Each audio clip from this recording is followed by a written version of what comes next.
Assalamualaikum warahmatullahi wabarakatuh. Kali ini kita akan mempelajari kelas 3 Pendidikan Agama Islam dan Budi Pekerti, pembelajaran 5 Sholat Kewajibanku, halaman 58 sampai 70. Sholat merupakan tiang agama. Barang siapa menegakkan sholat berarti telah menegakkan agama. Barang siapa meninggalkan sholat berarti meruntuhkan agama. Sholat itu kewajiban yang telah ditentukan waktunya bagi orang-orang yang beriman. Coba kalian perhatikan, di sini ada gambar seorang bapak yang sedang mengumandangkan azan. Lalu keluarga atau satu keluarga sedang menuju ke masjid untuk sholat berjamaah. Gambar yang selanjutnya, di sini mereka sholat berjamaah bersama-sama, dan yang terakhir mereka berdoa bersama-sama. Buatlah pertanyaan dari hasil pengamatan dan kemukakan hasil diskusi kelompok kalian. Nah, pertanyaan, misalnya saja kalian mengajukan pertanyaan seperti ini. Apa yang dilakukan pada gambar 5.1, 5.2, 5.3, dan 5.4? Lalu kalian jawab. 5.1 itu menggambarkan terlihat seorang bapak yang sedang mengumandangkan azan di masjid. Gambar yang kedua itu satu keluarga menuju masjid untuk menunaikan sholat Jumat. Gambar yang ketiga, keluarga tersebut beserta jamaah lain menunaikan sholat jamaah di masjid. Gambar yang keempat, selesai sholat mereka tampak memanjatkan doa bersama. Nah, di sini kalian bisa lihat sendiri ya teman-teman bahwa untuk gambar ini ada pada halaman 59. Inti ibadah. Sholat adalah doa. Sholat diartikan pula sebagai serangkaian ucapan dan gerak tertentu yang diawali dengan takbiratul akhiri dengan salam. Sholat menurut bahasa itu doa, sedangkan menurut istilah sholat itu serangkaian ucapan dan gerakan yang diawali dengan takbiratul ihram dan diakhiri dengan salam. Sholat dilaksanakan untuk membuktikan pengabdian diri kita kepada Allah. Melaksanakan sholat berarti menyembah Allah Subhanahu wa Ta'ala, berdoa, memohon ampunan, dan bersyukur kepada Allah Subhanahu wa Ta'ala. Sholat merupakan ibadah yang diperhitungkan pertama kali setelah hari kiamat tiba. Sholat mencegah perbuatan keji dan mungkar. Apakah kamu sudah terbiasa melaksanakan sholat 5 waktu? Nah, ini bisa kalian jawab sendiri. Semisal kalian sudah, maka tulis sudah. Semisal belum, kalian tulis belum. Di manakah kamu melaksanakan sholat 5 waktu? Nah, ini juga bisa kalian sesuaikan sendiri. Misalnya saja kalian sholat di rumah, atau mungkin sholat di masjid, di musola, dan lain sebagainya. Setelah itu, di sini ada tugas kelompok. Kalian silakan membentuk kelompok dan kalian cari dan diskusikan tentang inti ibadah sholat tersebut. Setelah kalian mendapatkan hasil dari diskusi kalian utarakan kepada guru kalian. Di sini ada lagu Sholat Kewajibanku, nada lagu Kukuruyuk. Nah, di sini Kak Wafik minta maaf ya teman-teman, karena Kak Wafik itu kurang mahir dalam bernyanyi. Jadi untuk lagu ini Kak Wafik tidak nyanyikan. Mungkin kalian bisa menyanyikannya sendiri ya.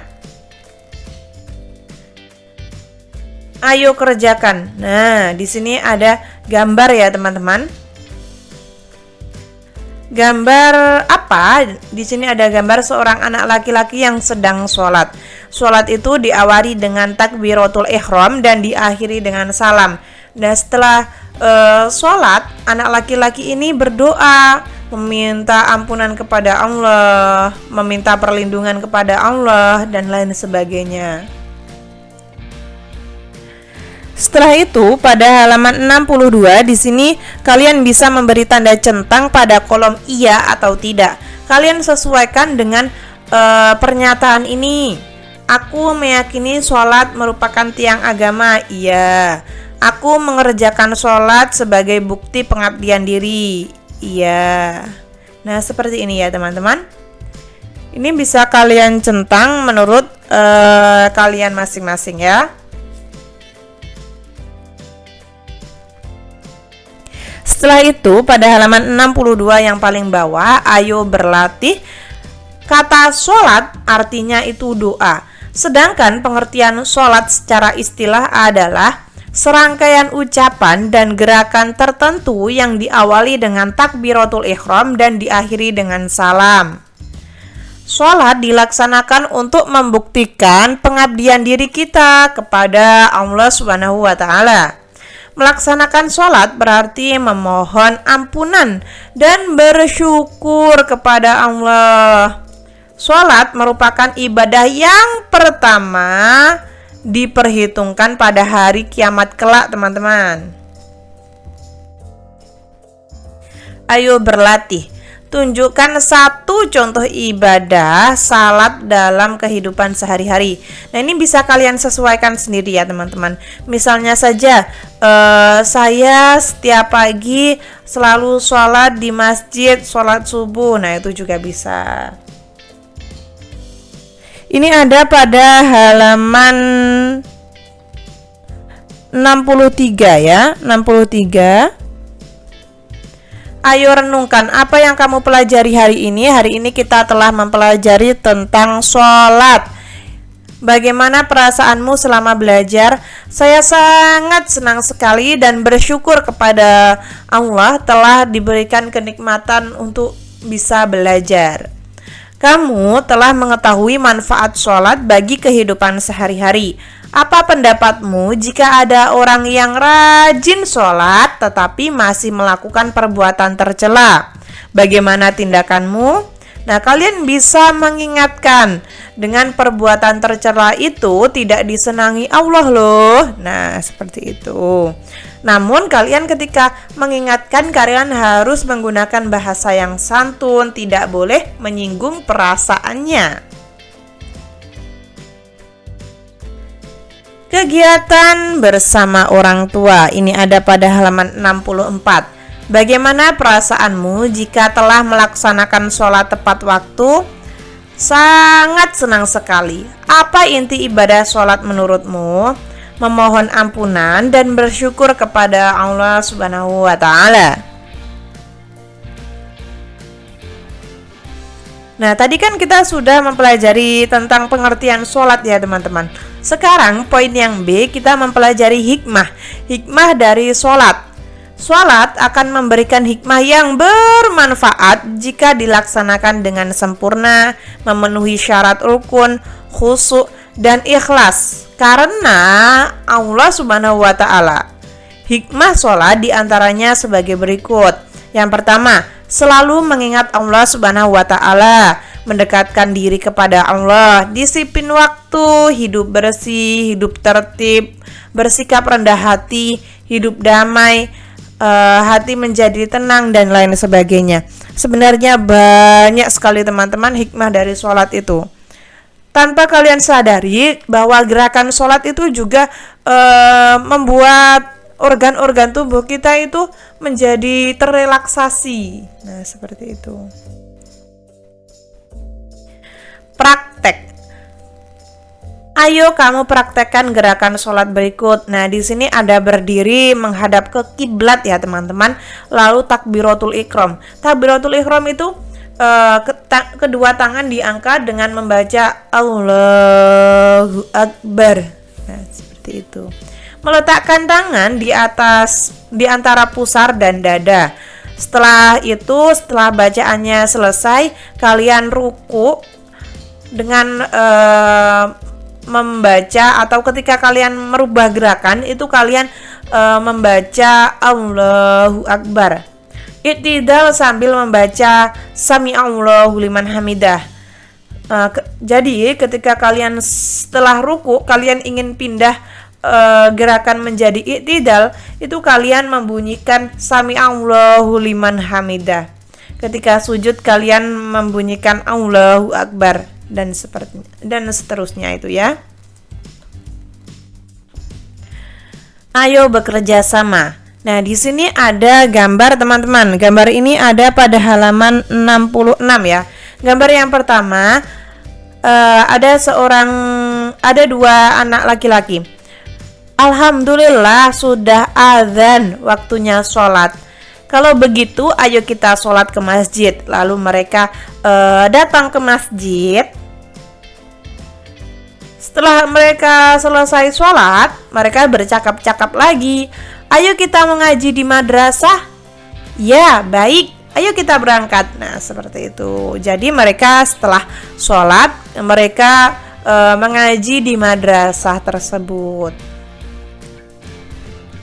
Uraian, ini ada pada halaman 67. Ini bisa kalian sesuaikan dengan kebiasaan kalian masing-masing ya. Misalnya saja, aku berusaha melakukan sholat tepat waktu. Nah, ini selalu. Atau mungkin kalian sering, atau mungkin kadang-kadang. Nah, ini bisa kalian sesuaikan sendiri ya. Nah, seperti ini. Tidak harus sama kok dengan Kak Wafik. Ketika kalian kebiasaannya berbeda dengan Kak Wafik, kalian bisa memilih kolom yang tepat. Seperti itu.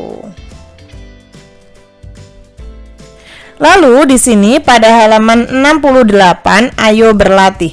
Kita akan menghubungkan antara titik satu dengan titik yang lain. Hikmah sholat dengan penjelasannya. Hidup bersih, terbiasa menjaga hidup bersih. Hidup teratur dan tertib, ini akan terbiasa menjaga hidup tertib dan teratur. Ini ada pada halaman 68 ya teman-teman. Disiplin waktu, itu nantinya kita akan terbiasa menggunakan waktu secara disiplin. Jadi ketika waktunya sholat kita sholat, ketika waktunya bermain kita bermain, ketika waktunya belajar kita belajar. Nah, seperti itu yang dimaksud dengan disiplin waktu. Takut karena Allah. Nah, ini kita berada dalam pengawasan Allah Subhanahu wa Ta'ala. Orang yang rajin sholat selalu takut melakukan dosa. Hati menjadi tenang dan tentram. Ini orang yang sholat hatinya tenang dan hidupnya itu tentram, teman-teman. Membina kebersamaan, persatuan dan persaudaraan. Jadi kita sesama muslim itu kita harus membina persaudaraan. Nah, sesama muslim itu kita harus sholat berjamaah. Nah, seperti itu. Bersilaturahim dengan saudara itu juga perlu teman-teman. Menyambung silaturahim.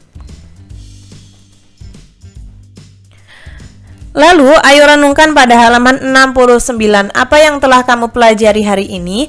Hari ini kita telah mempelajari tentang hikmah sholat. Bagaimana perasaanmu setelah belajar? Saya sangat senang. Bagaimana perasaanmu jika selesai melakukan sholat? Perasaan saya lega, bersyukur, tenang, tentram. Nah, itu juga bisa. Kerja sama dengan orang tua atau kegiatan bersama dengan orang tua. Bagaimana pendapatmu jika kamu selalu melalaikan sholat? Saya sesegera mungkin untuk sholat dan memohon ampunan kepada Allah Subhanahu wa Ta'ala. Allah itu Maha Pengampun, teman-teman. Al-Ghafar. Apa hikmah sholat menurutmu? Nah, tadi kan sudah dijelaskan bahwa sholat itu memberikan banyak sekali hikmah. Namun di sini kalian bisa menyebutkan semuanya atau mungkin kalian bisa sebutkan beberapa saja, tidak apa-apa ya.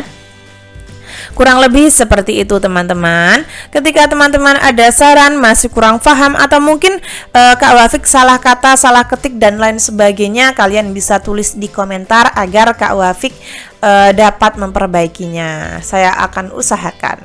Sekian, terima kasih. Wassalamualaikum warahmatullahi wabarakatuh.